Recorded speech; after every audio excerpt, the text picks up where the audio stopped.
0. On December 8, 1941, the day after Pearl Harbor, that was the number of Japanese warships assigned to protect Japan's own merchant fleet. Not damaged, not delayed. 0. Because the Imperial Japanese Navy had built itself, from its earliest doctrine, around a single fantasy, one perfect battle, fought and won in an afternoon, that would end the war before logistics ever mattered. For 3 years that fantasy nearly held. Then the war refused to end in an afternoon, and the ships carrying Japan's oil, its steel, its rice, its soldiers, started disappearing into the Pacific with no one watching the door. By 1945, Japan had more warships than it could fuel, more sailors than it could feed, and a combined fleet sitting in port, because the country that built it had never once planned for a war that lasted. It's the same vulnerability that keeps modern naval planners awake at night, an economy that floats, one tanker at a time, through water someone else controls. This is the story of how the most feared navy in the Pacific didn't lose the war in one decisive battle. It lost the war it never prepared to fight. One tanker, one freighter, one convoy at a time. And the order that made that possible wasn't given by an American admiral. It was written into Japanese naval doctrine before a single shot was fired. If you want to understand why every major turning point in history had a single decision that made it inevitable, subscribe. I break one down every week. Hit subscribe now before we go deep on this. That doctrine had a name, and Japanese admirals worshipped it like scripture, and it is the reason nothing else in this story makes sense until you understand it first. Japanese naval planners called it Kantai Kessen, the decisive battle. Drawn from Admiral Togo's crushing 1905 victory over the Russian fleet at Tsushima, the doctrine held that Japan's entire battle fleet should be preserved, husbanded, kept intact, and thrown into combat only once, in a single climactic engagement that would break the enemy's will in an afternoon. But here's what that doctrine never accounted for. What happens in all the years before that afternoon arrives? Most documentaries treat Pearl Harbor as the opening move of this story. It wasn't. The real opening move happened decades earlier, in an interwar strategy memo almost no one outside naval academies has ever read. So why would the most modern navy in Asia build its entire war plan around a single battle it couldn't schedule, couldn't guarantee, and couldn't control the timing of? Because the doctrine didn't just prioritize the decisive battle, it devalued everything that wasn't the decisive battle. Escorting merchant ships, hunting submarines, protecting the tankers that fed the fleet, none of it fit the samurai's view of fighting on the sea. As of December 8, 1941, there was no unit in the entire Imperial Navy whose exclusive mission was protecting merchant shipping. It was a plan for a war that would be over in an afternoon. Japan was about to fight a war that lasted 4 years, and nobody in Tokyo had written a plan for that. Nobody had written a plan for that war, and the clearest proof was sitting in Japan's own naval regulations on the day the war began. The silence on convoy doctrine wasn't an oversight. It was a decision, and it was already 20 years old. But here's what no one in Tokyo wanted to admit. Japan had watched this exact failure happen before, to someone else, and had learned nothing from it. Most retellings blame American submarines for what happened next. They rarely mention that the Imperial Navy had deep institutional ties to the British fleet, the same fleet that had nearly been strangled by U-boats in the First World War until convoying saved it. So did nobody in the Imperial Navy see what convoying had done for Britain 20 years earlier? They saw it. They dismissed it. Escort duty was administered piecemeal by local patrol forces as occasion demanded.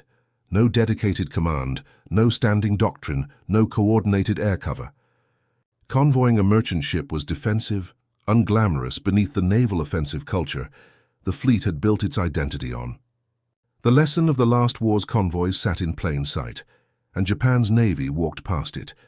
That contempt for a defensive mission would cost Japan almost nothing in the war's first year. In its third year, it would cost Japan the war.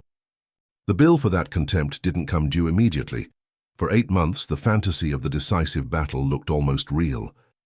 But at Guadalcanal, the war Japan had planned for, and the war Japan was actually fighting, finally collided. By October 1942, The US Marines dug into Henderson Field on Guadalcanal weren't the real problem for Japan's Navy. Fuel was. Admiral Yamamoto wanted to send the battleship Yamato, the most powerful warship on Earth, to level the airfield and end the standoff in one strike. Imperial Headquarters said no. Not because the plan would fail, because the fuel reserves at Kure, one of Japan's most vital naval bases, had slipped to just 65,000 tons. The Navy, built around one perfect battle, was now rationing the one weapon meant to fight it. Most footage of Guadalcanal focuses on the Marines in the jungle. The real crisis was 1,100 miles away, at a fuel depot most people have never heard of. So why would an admiral hold back the most powerful battleship in the Pacific? In the middle of a battle his men were losing. Because the doctrine that told Japan to preserve its battle fleet at all costs was now working against the very battle that fleet was supposed to fight. Yamato stayed in port, the airfield stayed operational, and 600 miles north, the fuel gauge that stopped Yamato was about to become the real war. The battleship built to win the one decisive battle never fired a shot at Guadalcanal.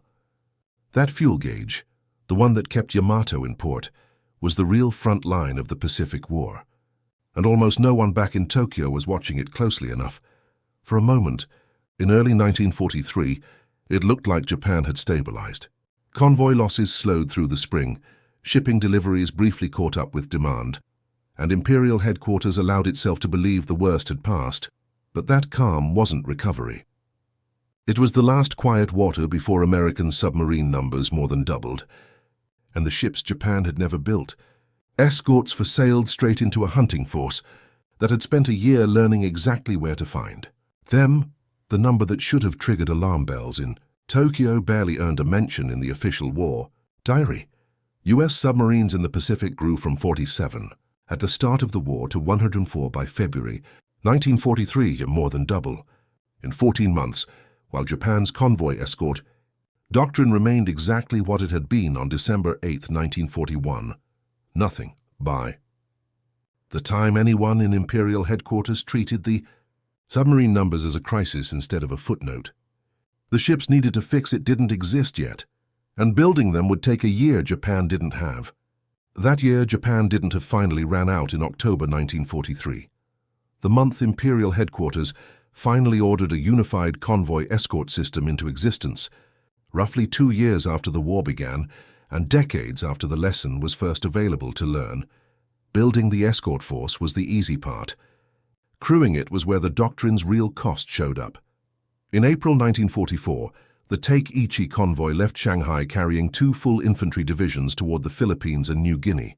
American submarines, guided by intercepted radio traffic Japan still hadn't secured, found it twice. More than 4,000 soldiers drowned before the survivors ever reached a battlefield. Imperial Headquarters didn't just lose 2 divisions that day. It lost 1,000 kilometers of defensive perimeter it could no longer afford to hold, and it still hadn't found anyone qualified to stop it from happening again. Most naval histories treat 1944's shipping losses as a statistic. What they don't dwell on is who was actually commanding the new escort ships built to stop it. So why were Merchant Marine Academy graduates, men trained in navigation, not combat, not submarine hunting, put in charge of protecting convoys from the most effective submarine force in the Pacific? Because Japan's naval academies had never trained escort commanders in the first place. There had never been a mission to train them for.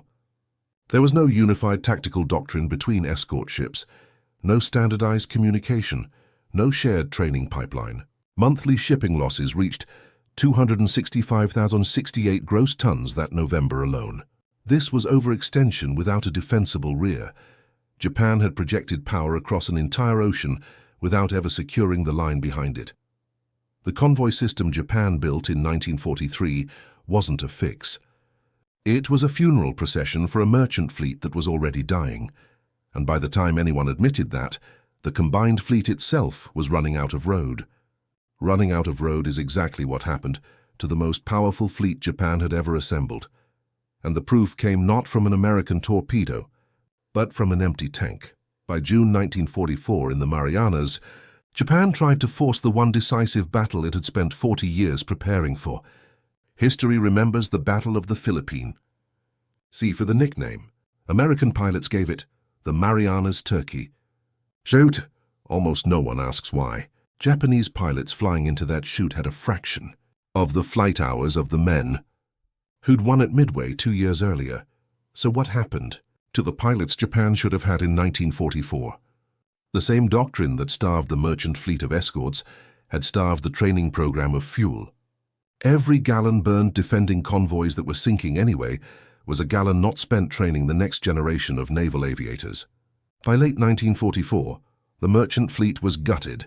Oil wasn't reaching the home islands in usable volume, and after the Battle of Leyte Gulf that October, the once feared Imperial Navy became, in the words of the men who fought it, a minor factor for the remainder of the war, not because it lost the decisive battle it had built its entire identity around, but because it never had the fuel, the trained crews, or the protected supply lines to fight anything else. The battle Japan had spent 40 years preparing to fight never delivered the outcome the doctrine promised. What came instead was worse. A navy sitting in harbor, fully built, largely intact, and utterly unable to move. Japan's navy was never destroyed in the one battle it spent 40 years preparing to fight. That battle never came on the terms Japan had designed for it, and by the time it arrived at Leyte Gulf, the fleet that showed up was already beaten by something that had nothing to do with American gunnery. It was beaten by a doctrine that mistook one kind of strength for the only kind that mattered. Kantai Kessen taught the Imperial Navy to protect its battleships at any cost, and it worked, right up until the war stopped being decided by battleships and started being decided by tankers, freighters, and the ocean lanes underneath them. In chess terms, Japan spent the entire game defending its most valuable piece, while its opponent won control of the board around it. Positional collapse doesn't look like a checkmate. It looks like a fleet with every ship still afloat and nowhere left to sail them. The Imperial Japanese Navy didn't lose the Pacific War in an afternoon. It lost it one unescorted convoy at a time, for 3 years, while the doctrine that was supposed to win the war forbade anyone from noticing. So the next time a modern navy debates whether to spend its budget on the biggest warship in the fleet or the unglamorous work of protecting the supply lines underneath it, which decision do you think history will remember as the one that actually mattered? If you want to go deeper, the next breakdown is right there. And if you found this useful, subscribe before you leave. One video every week. See you on the next move.